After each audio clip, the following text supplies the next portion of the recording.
ಆತ್ಮೀಯ H 16 news ಸತೀಶಿದ ನಮಗೆ ಸ್ವಾಗತ. ನಾನು ನಿಮ್ಮ MI ಅಥವಾ ಮಲ್ಲಪ್ಪ ಜೋತ್ ಅವರ ಆತ್ಮೀಯರೇ.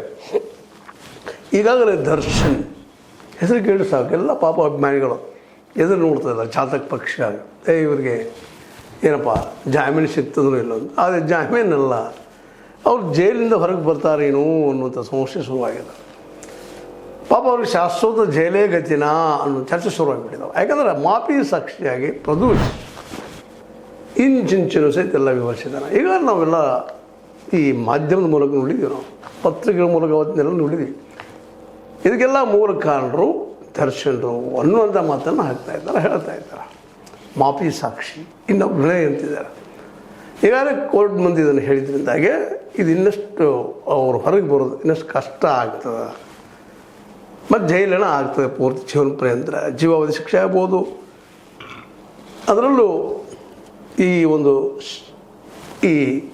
ತೀರ್ಕೊಂಡಂಥ ರೇಣುಕಾಸ್ವಾಮಿ, ಚಿತ್ರದುರ್ಗದ ರೇಣುಕಾಸ್ವಾಮಿ ನಂದು ತಪ್ಪಾಗಿದ್ರೆ ನನಗೆ ಕ್ಷಮಿಸ್ರಿ ಅಂತ ಕೇಳಿದರು.